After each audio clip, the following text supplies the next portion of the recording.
Welcome to your safe space, the podcast your partner, friends, parents, whoever thinks it's dirty. Don't have time to read books? Want to understand all the jokes in the TikToks? We got you, fam. We're the Spice Traders, and we deal in spicy books. I'm Katie, and I need it to make sense. I'm Liz, and I'm hypercritical. Before we get to today's episode, we want to encourage you to check out our Patreon, where we publish extra episodes every other week, as well as ad-free versions of our regular feed episodes.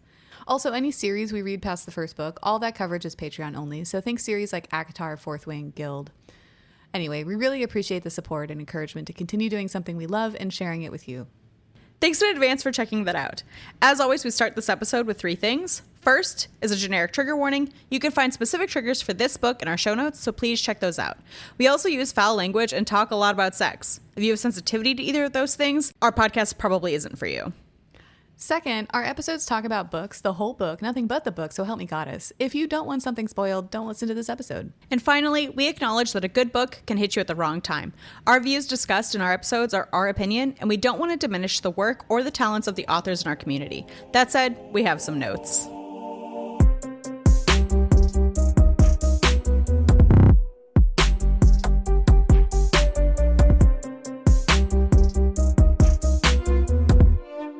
So, girl, what are we talking about today? Today we're talking about Trick Shot by Kayla Grosse.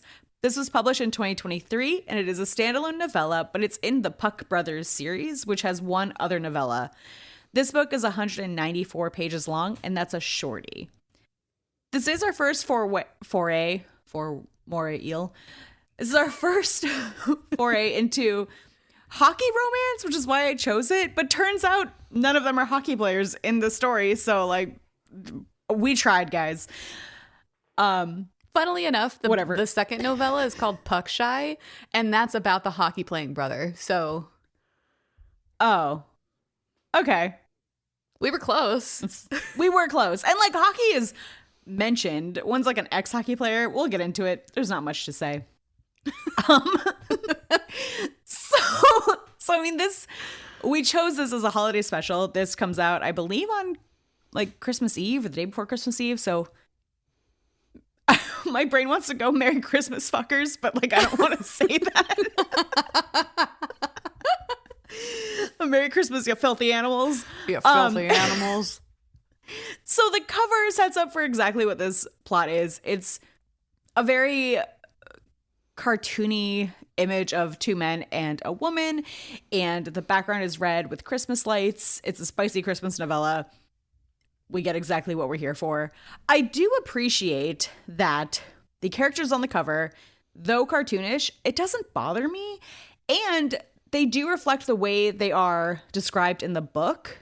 And our female main character is distinctly curvy. And I really appreciated seeing that on a cover. We never see that, and we rarely even hear about it. Yeah, I totally agree with what you said. I mean, I like the diversity that we have in the characters, but I also didn't mind this cover art because it's almost a little bit on the anime side of character. Her eyes. Yeah. Which I think is why I don't mind it, because sometimes you get like more on the fan art side of like covers, and those, I don't know, that's just not my thing typically, but this isn't bad. Doesn't bother me. No, it did. It was reminiscent to me of anime as well. And there's a second cover that's just like kind of a generic like image of like zoomed in on a Christmas tree and an ornament. I actually prefer the cartoony one a lot better. I think the diversity, like you said, and it was reminiscent of like reading manga, and that made me happy. Mm-hmm. Yeah. Although if you have a physical copy of this book and you're reading it with that cover, like everybody knows what you're reading about, girl. Oh yeah, this is why KU exists, and I wouldn't read it in public personally. Okay. Scratch that. I read it in public. I just wouldn't read it with the cover what it is in public, but that's just me. That's the one. Yeah. I mean, really just because I don't want to invite more conversation from strangers than I already do. So team only friends over here. Very that. Exactly. So let's get into this. We have so much complex plot to talk about. So Katie, why don't you kick us off? Yeah, I mean, so this is going to be a little bit of an interesting episode because I think this is probably the shortest and the lightest on plot books we've ever read. It kind of honestly reminds me of, I think 2 or 3 years ago, we did those Halloween books and we did Scream for Us. Yes, that's what it kind of reminded me of too. But even that had a little bit more plot. Yeah, I mean, at least in that you had this whole like interlude of them killing people. But I'll just kind of give a broad overview of the plot, and then we'll kind of get into some specific things that we liked or didn't like, and then we'll go into our ratings. I think that's the way that we're going to be the most successful here. I think so too. So this book revolves around 3 people. Our main character, Riley, and she is described as having strawberry blonde hair, and she comes to have the nickname Shortcake because of it. But she's stranded in an airport in New York on Christmas Eve trying to get home to Seattle, and her flight gets canceled. So she's sitting in a bar, and she strikes up a conversation with this guy who she recognizes as a famous hockey player named Lucas. And we get this story from multiple points of view. We get it from all 3 of our characters. We get it from Riley, this guy that she met, and then eventually a third person. But when we switch to this guy's point of view, we learn that he's actually Leo, who is Lucas's identical twin brother. But he doesn't expect this to go anywhere, and so he doesn't correct Riley that he's not his brother Lucas, and that he is in fact Leo, Lucas's agent. So anyway, they strike up this conversation. Leo is also supposed to be going home because that's where his family is in Seattle as well. They were supposed to be on the same flight. Their flight gets canceled. And so Leo invites Riley to come home with him. They are kind of having a little bit of chemistry. And he's like, why the fuck not? And she's like, yeah, why the fuck not? So why the fuck not? They get picked up by Leo's quasi-roommate, quasi-boyfriend, friends with benefits friend Jace, who is originally from Hawaii and is described as being one of those barrel-chested kind of big dudes, which I don't know about you, but I stan. I stand too. And it was really refreshing, again, to read about characters that don't fit into the like tall, dark, and handsome traditional sense. Like, really, I want to say like blonde hair, blue eyes, but they really have blonde hair. That's just like my Draco Malfoy fantasy coming out. But to read someone who's like not white, specifically not like Anglo-Saxon, because there's like vague allusions to Hawaii and like his Polynesian culture and like his tattoos and like even vague references to like what he's drinking. And it was just nice. Like, for such a plot light book, there were some lovely character details. I agree. So Jace picks them up and they go back to Leo/Lucas's place, and they end up just like spending most of the book romping around in the apartment. And there's a couple of crucial details here. The first one is that this entire time, Riley thinks that Leo is Lucas, and Leo has asked Jace to go along with this. But of course, at some point, the truth comes out, and Riley freaks out because of having trust issues based on experiences with past men, and she leaves in a huff. And that's shattering to everybody because over the course of the night, they've really developed a strong emotional and physical connection. And when we switched into each one of their internal monologues, they were all like, I don't want to say the cliche of like hearing wedding bells, but they were all thinking this was more than just a one-night stand. Yeah, there's like that immediate connection. Which I like. I mean, you see, it was very similar to me to like when you do a reverse harem and the guys are instantly like in on the whole thing. Yes, it was that. Like, they were all sold. I actually feel like, and we'll talk about it a little bit more after the synopsis, but I feel like Jace and Leah were more sold. And then when we come back to Riley, we don't really see how sold she is until the end. Mm-hmm. She's like in a sex haze and is like, oh, no, wait. Actually, shit. Is it love? Is this love? So Riley leaves and goes back to Seattle, and all 3 of them spend a little bit of time pouting and thinking about their choices. Jace and Leo come to the decision that not only are they going to be more upfront about the way they feel about each other, but they also want to try to get Riley back. And so they fly to Seattle, where Riley has been moping essentially and is out with her sister telling her the details.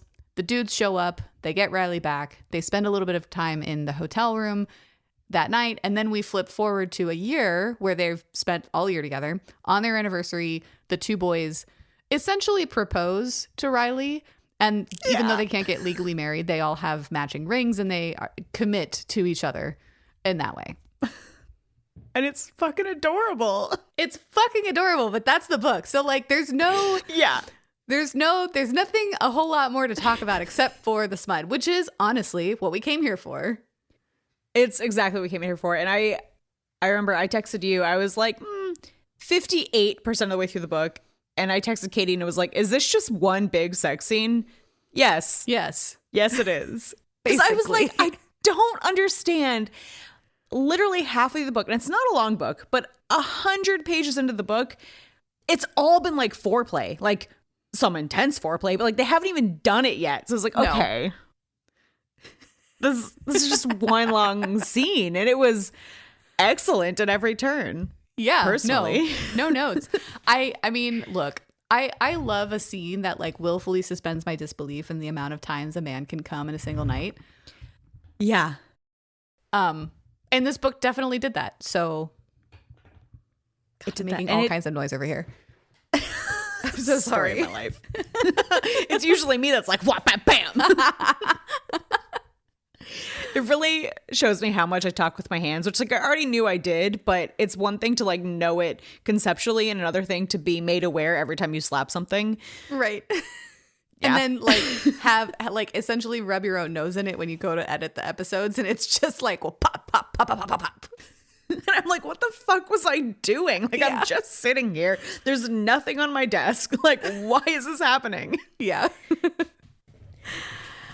Anyway, one of the things that I liked about this book was the smut is excellent, and I'm sure we'll get there in a second, but I am not a poly person. But this book was very much geared toward like, this is the beginning of a poly relationship. And it was so interesting to me the way these characters thought about and approached love and sex.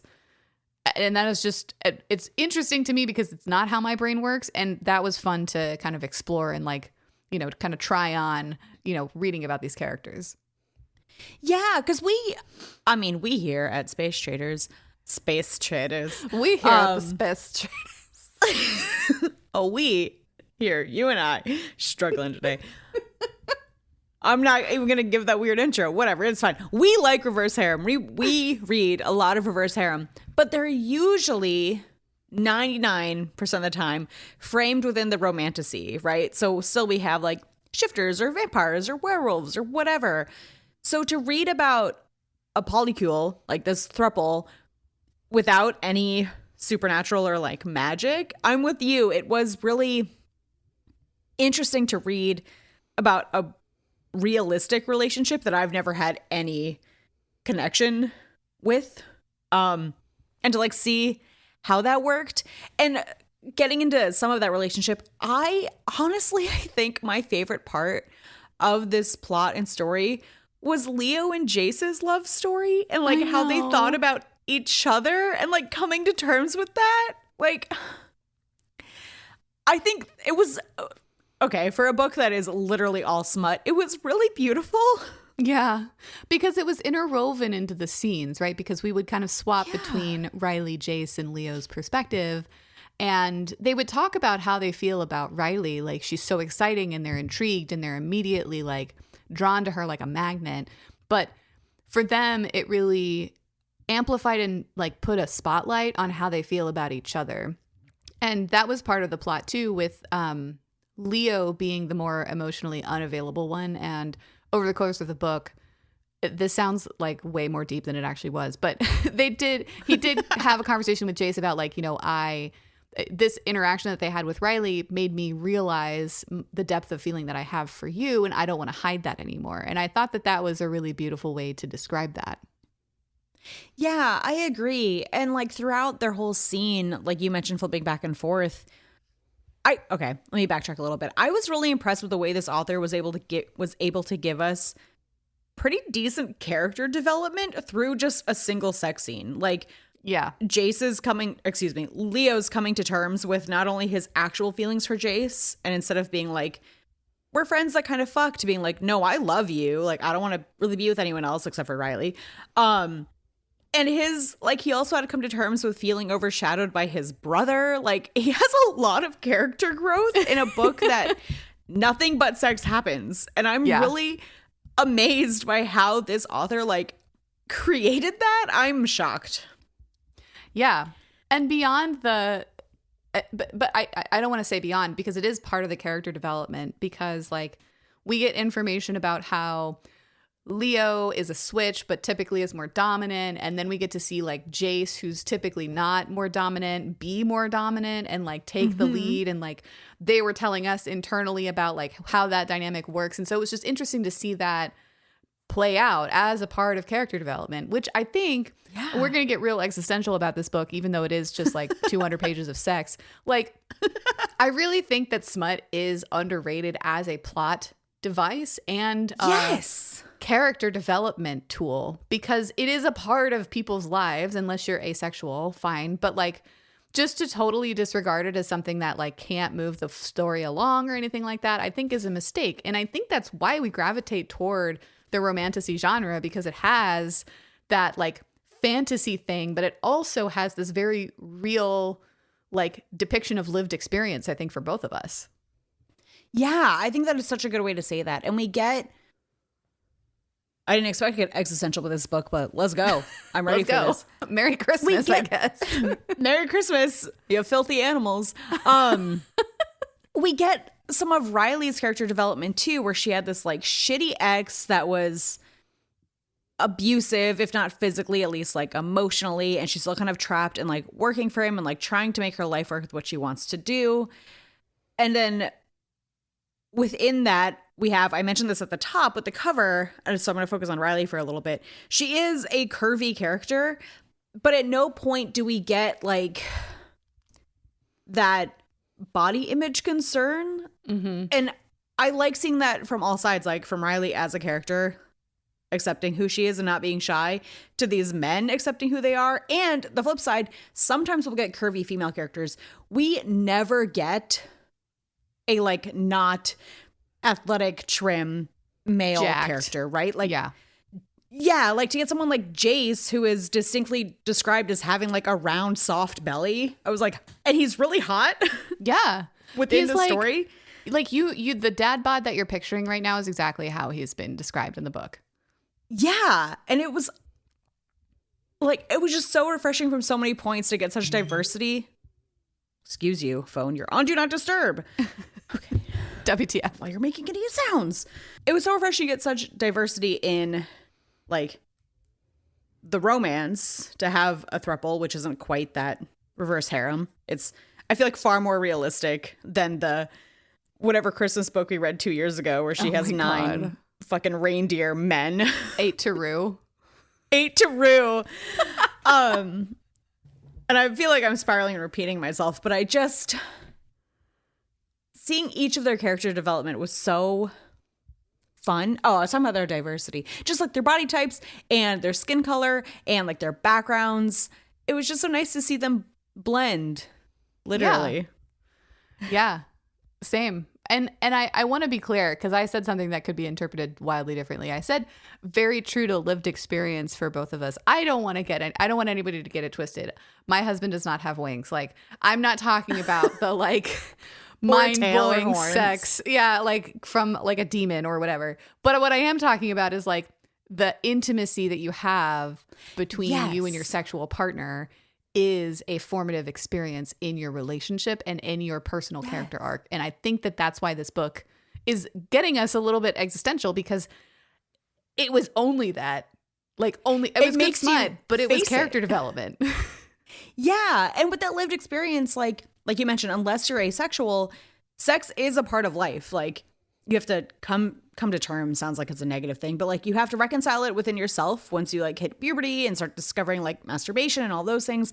And then you have to reconcile it again when you figure out who you're attracted to. And then you have like your first times and second times and 10th times. And like all of those are different. And trying to navigate all of that. I think you're exactly right that that's a lot of why many of us are drawn to smut. I think we tend to brush it off as like, there's a lot of the jokes on TikTok that are like, oh yeah, you read smut because it's what you're missing from your life. Except for you guys, dark romance girlies, not you, not looking at you. Yeah. But I don't even think it's that entirely. Like, yeah, sometimes and for some, but I think it's just such a human experience. Yeah. To read about it in a character way that's not just like porn, right? Because that's not character development. Right. But we get these stories and these characters that go through similar growth arcs that we have. Like in this book, coming to terms with the fact that you have serious feelings for someone and you've been avoiding those feelings because of fear of commitment or fear that you're going to get hurt or like fear that it's not going to work out or ruin a friendship. Like those are real lived Despite experiences. the fact that you be fucking for years. You be fucking and like, okay, it made me laugh every time because it's pretty subtle. But when you read Leo's perspective, he's like, well, you know, we both fuck other people. Like, it's pretty chill. And then Jace's internal monologue is like, yeah, we fuck other people, but it's been like a while. Like, we really just fuck each other. Mm-hmm. Yeah, it's been a little dusty up in here. Like, let's not get it twisted.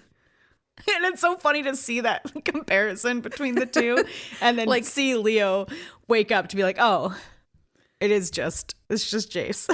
Yeah, like he's fully in denial when the book starts. And then toward the end, he's like, no, you're right. You're right. You're right. I have a question that I want to ask you, but I do want to acknowledge this because it's a really brief thing. But this book does give us the things that I always like to call out in smut that is relevant. We don't talk about it in fantasy because like they don't get pregnant unless it's a breeding book. I don't know. But they talk about being on the pill, they talk about protection, and they talk about getting tested. Mm-hmm. Like, and I just love seeing those models. Again, real human experience that like you can have those conversations without ruining the moment. It does not ruin the moment to be like, hey, I've been tested, or hey, I'm not on birth control. Like, I don't want to get pregnant. Do you have a condom? Mm-hmm. Like, all of those things fall seamlessly, and you could do it in real life. Even getting consent, right? Like they get consent at multiple points in the night. And like at some points, Riley just tries to give like a head nod and they're like, no, I need like a verbal yes. Like I'm on a fucking exit row in a plane. Like I'm going to need a verbal yes. Thank you so much. And it's hot. Like they do it so seamlessly. It's really well done and really well, a good illustration of how it should be done. Yeah, like you mentioned the consent. They also give her very clear instructions of like, hey, if it's too much, do this. Right. Like, not just say stop, but like tap me 5 times. Like, give me this explicit signal that you're done here. Yeah. And I like that seamless. too because it wasn't a safe word that you have to say with your mouth because there was when your mouth is full of dick. Yeah. Sometimes you can't make words when you got a dick in your mouth. So I liked that it was a nonverbal like tap out, literally. Yeah, literally. Okay, so we're going to jump around in this. This is not a logical flow of a... Listen, here's the plot, guys. So at the end... Okay, I have 2 questions. I guess I'll start at the front. Riley, the next morning, when she realizes that Leo is not Lucas, is upset because she feels lied to. How would you feel? Her sister seems to frame it as like, well, you don't know them anyway. So I want to know how you feel about that. I don't know. I don't think... It's hard because I can see where Riley's coming from in the moment because she's being actively manipulated by somebody who she feels like only lies to her and she can't get out of that. And then having this really like deeper like experience with these guys who felt like, you know, she could trust them. I could see where she's coming from. I don't think I would have that reaction because I'm a different person than Riley. I would probably be like, oh, that was kind of shitty. Like, is there anything else you want to tell me right now? Yeah. Okay, that's where I was trying to get to. Like I kept flip-flopping. I don't know why I can't say that word. I was trying so my first like attempt to conceptualize it was if I knew someone and I didn't know they had a twin and then I slept with their twin on accident, I would feel really betrayed. But then I was like, but that's only if I knew them. But like if I like these Leo versus Lucas, they're both just strangers. Like it doesn't make a difference. And Riley's sister says that, like, I go out all the time and use fake names, and I've slept with people who don't know my real name. Like, it was just a name. Like, he didn't lie to you about who he was. Yeah. Well, and I think that was really, I think even coming off of, because she gives herself that little pep talk in the mirror, like, hey, this is a one night stand, don't catch feelings. Like, maybe you can have one more thing, but then this is just going to be like spank bank material for the rest of your life. Like, yeah, don't catch feelings, right? And then so I feel like to have that reaction on the heels of that, it had to have been just kind of a knee-jerk reaction, which is why like I just think I would have reacted differently because my knee-jerk reactions are different. Well, and honestly, like, so this whole story is kind of predicated on the love of first sight thing. My knee-jerk reaction would have been to wake up in the morning and get the fuck out of there, like, before I learned anything else. Yeah, I would have been like, thank you so much. This was perfect. I want nothing to ruin this.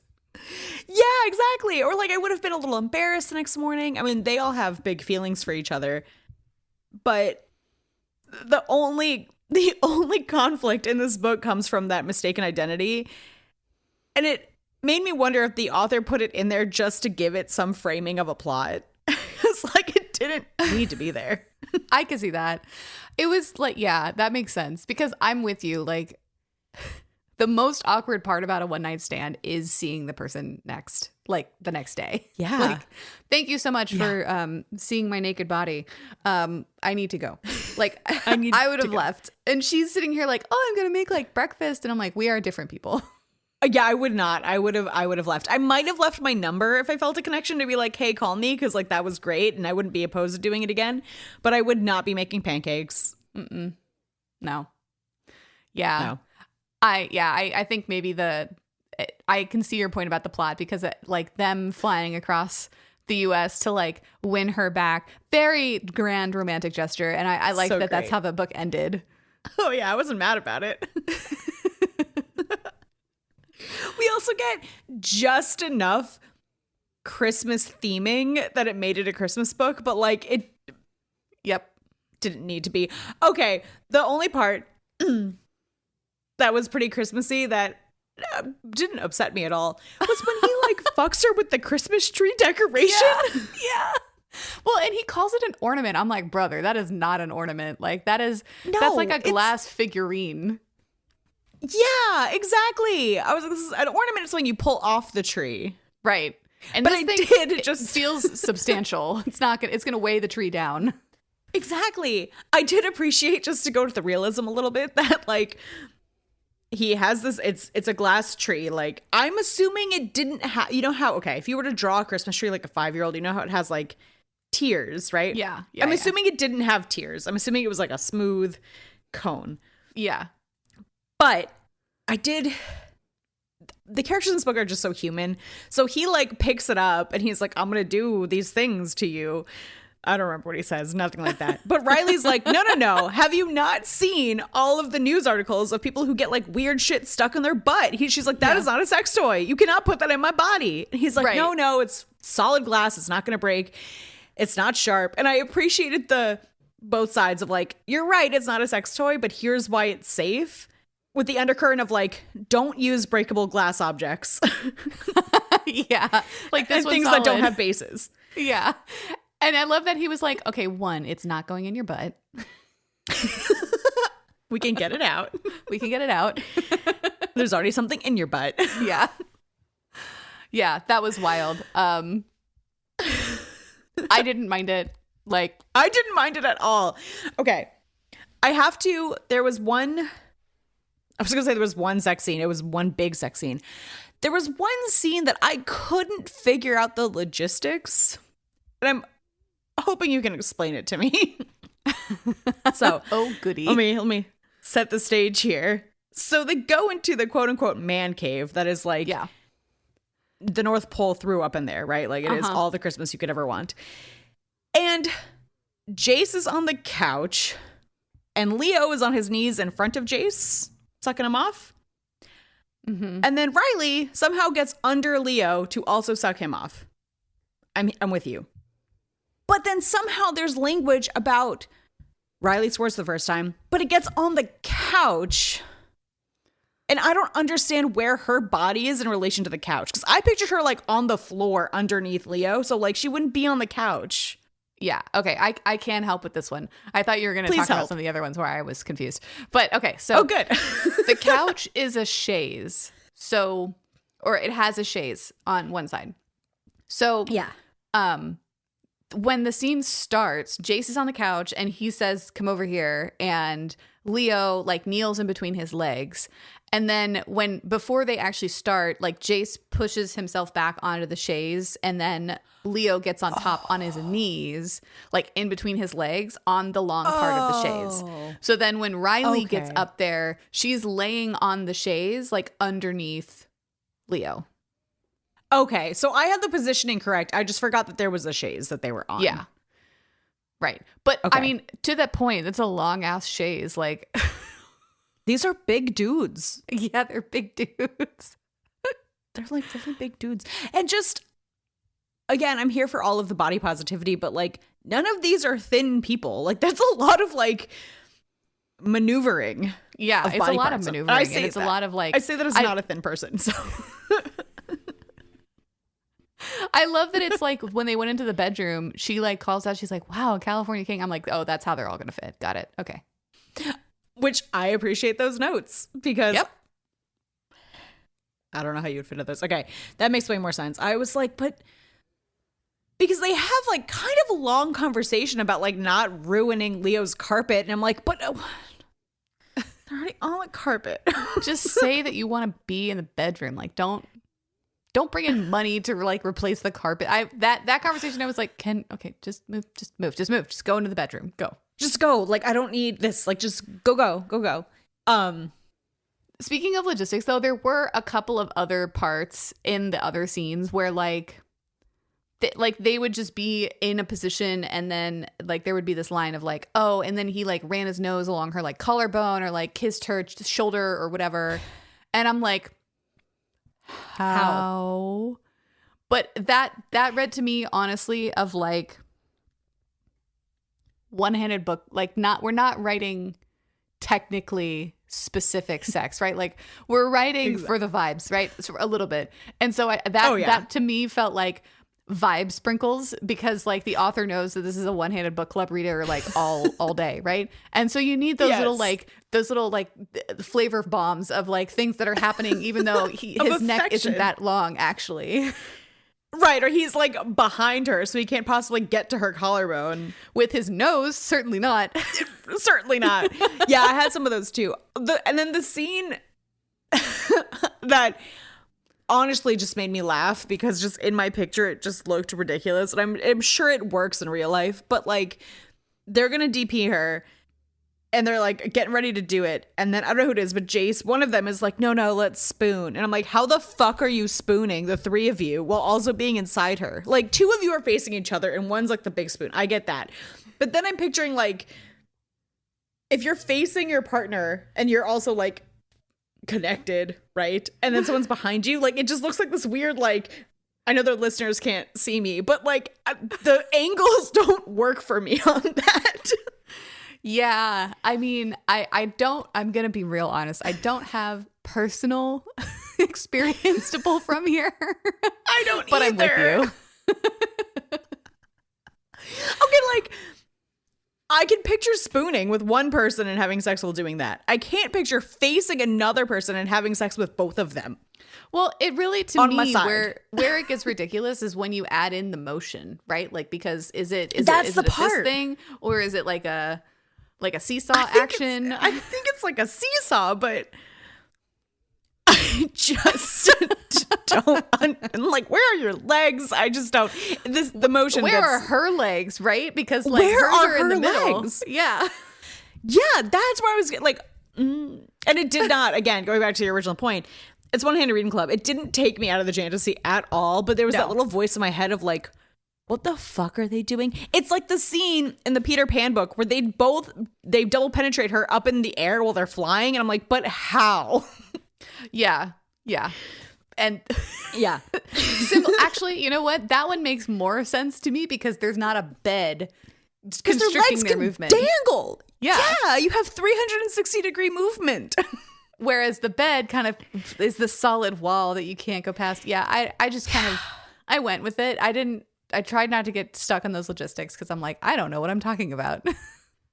I know, me either, and it's fine. The other part that made me laugh that wasn't necessary for the plot, but I'm so glad she included it, was we get an epilogue, right? The 1 year later, where it's Riley's point of view, and she talks about how she like told her family and how her dad just like didn't say anything for like 3 months, but then came around. Yeah. I liked that too.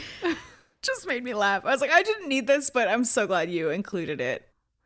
Yeah. Okay. But so what do you think about the like engagement at the end? Okay. It's all right. So it's super cute. I think it's adorable that they all have like their rings with each other. The realist in me is like, it's been 1 year. And then like you guys. Okay. And then the second part of me was like, I mean, a little bit it took me out of the fantasy when one of the boys says, I know we can't legally marry you. And I was like, but now I'm just thinking about like polygamy, and I know polygamy, I get it, but those have two different connotations. And it just made me feel a little icky. I don't know. I can't explain it. Yeah, the comment about like, I know we can't legally marry you also kind of hit sideways because it feels very much like I'm going to be the first one to say I have no idea how polycules work. Nope. Me either. But like Jace and Leo tend to talk about like we as like our singular entity, and like Riley is the like external party, like, and maybe that's how they see it, and maybe that's what works for them. But then saying like we can't legally marry you, it's like, okay, well, are you guys legally married? Like, is anybody legally married? Yeah, I feel like, well, one of you can, or you can marry each other. Which, right, I get takes out the equality of the polycule. And again, like I've never been anywhere near a throuple or a polycule, but I think, okay, I'm going to say when I've read about them, but like I haven't. This is just on like Instagram or TikTok, like people that I follow. There's like 2 people that are married, and then they have like extra. Yeah. The other thing that, if I had thought too much about it, and I did think about it throughout like the first half of the book, is it's like Riley and Leo, and then Jace is the third, and then it's like Leo and Jace and Riley is the third, and it just, I would honestly like to read, I don't need a whole book, but like 100 pages of like a week in their lives, because she mentions in the epilogue like we have normal relationship fights, like just when you're with each other, like about the laundry or dishes or whatever. But I want to know, I'm always so curious how that works in a polycule, like the jealousy and the navigation and like date nights. Like, do you ever go off into like a couple in one, or are you all 3 always together? Like, I want to read 100 pages on that scenario. Yeah. I always had that kind of question in real life too. But just going back to the marriage thing briefly, like I don't want our listeners to like feel like I feel like I'm such a big supporter of marriage, because I'm not, right? Like the government shouldn't be in your relationship, but I just feel like it puts them at a disadvantage because they are such high earners in the book that like they can't get that tax advantage. Maybe that works for them. That's really the only thing where my head went, and because my head went there, I was like, why am I thinking about taxes now? Anyway. But those things that you just talked about, like I like, how does a everyday relationship work with like more than one person? I don't know, and that's what always felt exhausting about like being in a polycule like that for me personally, because like I think I'm also in a place where like it's just so easy with my partner that like I don't, adding another person in there, I'm just like, Jesus Christ. It just sounds kind of exhausting. And I'm not knocking anyone. Like I would love if we have listeners that are in polycules or have been in polycules, like phone in, because I have questions.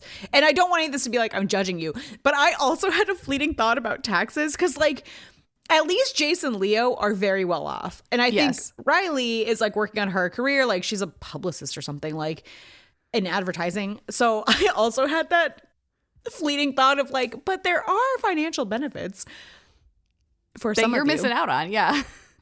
Yeah, but I did really like the commitment at that of like, no, like it's the three of us. Like I liked the thought behind the little proposal and engagement thing. And I would like to see them have a little wedding because it seems like all their families are on board, I guess, except for maybe Jace's family. Exactly.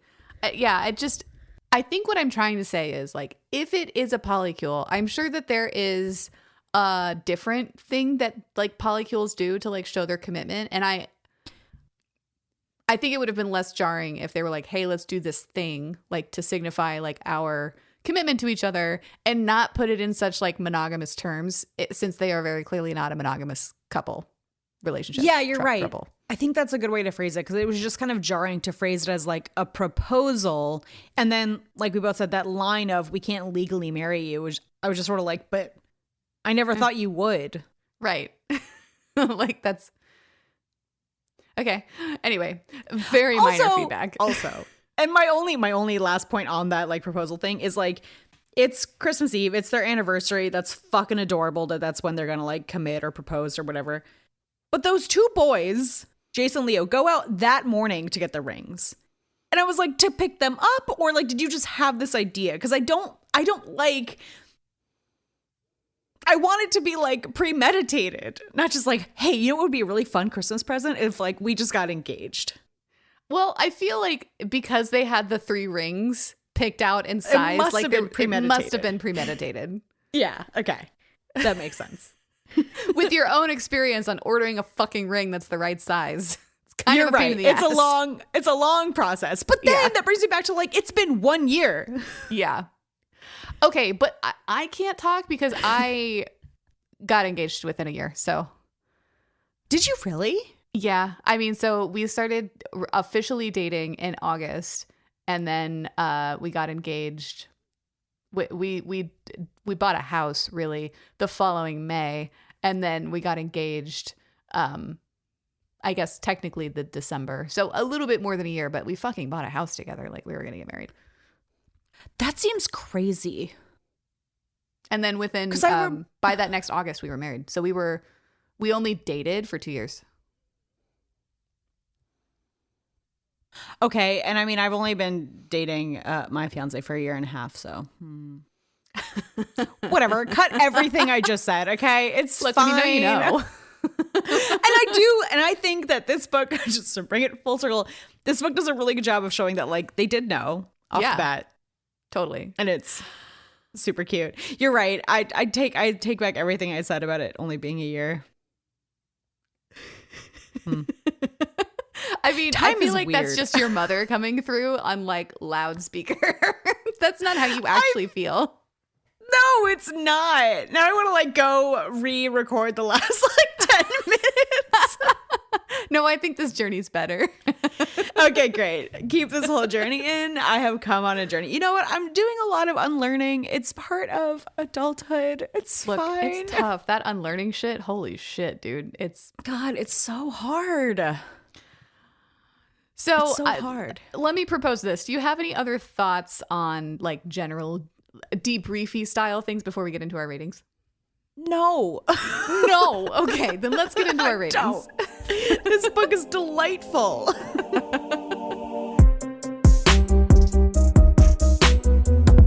So I don't think we need to belabor the point about the smut anymore. It's a 5.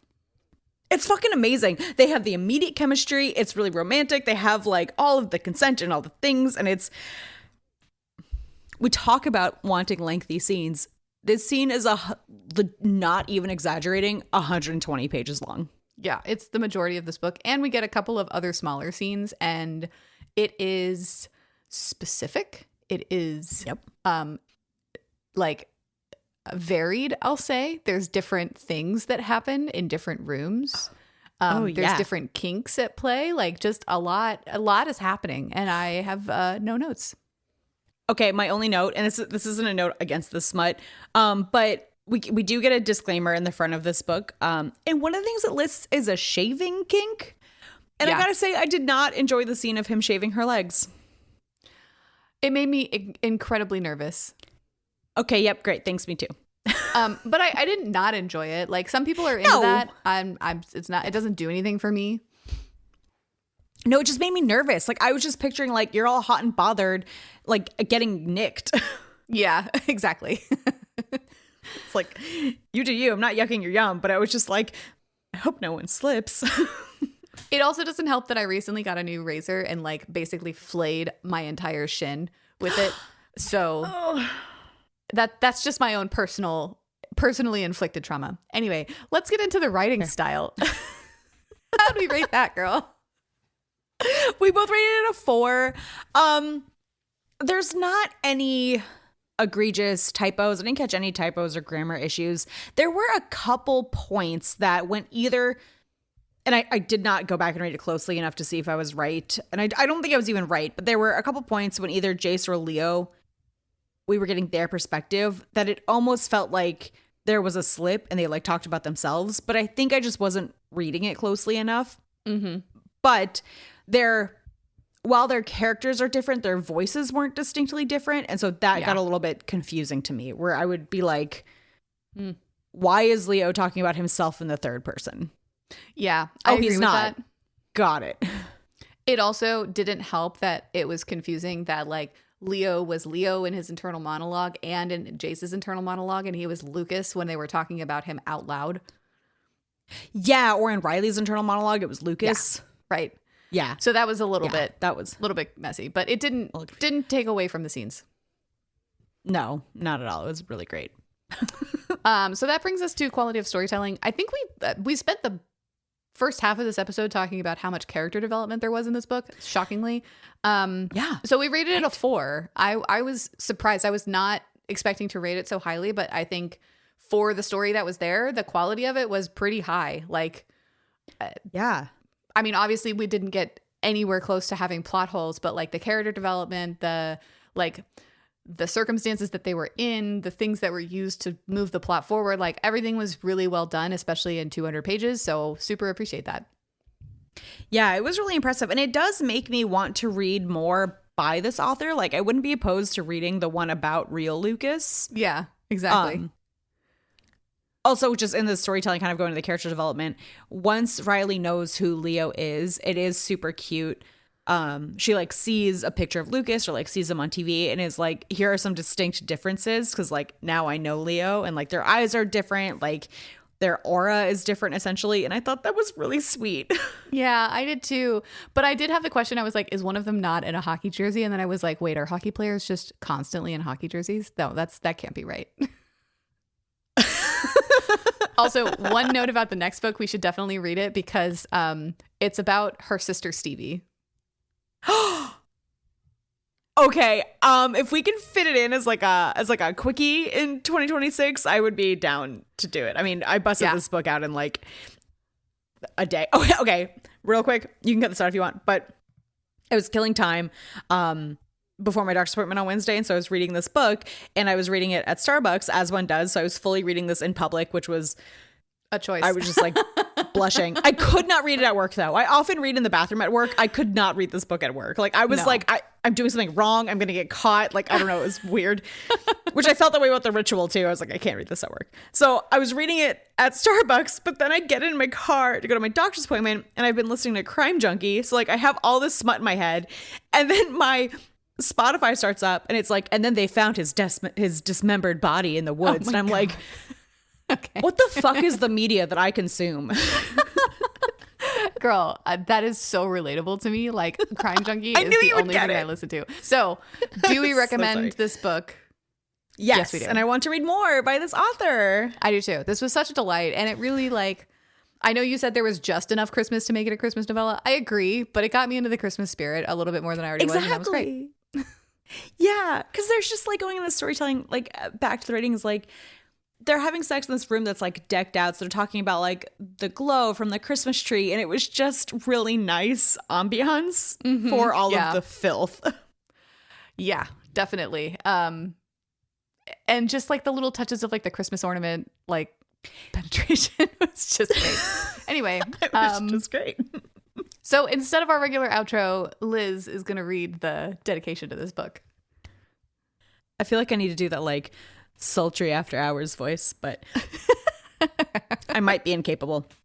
So, to all the ho-ho-hos, may your jingle balls be merry and bright, and may this smut satisfy you all through the night. Oh, happy holidays, y'all. We'll see you in the new year. See ya. Bye. Bye.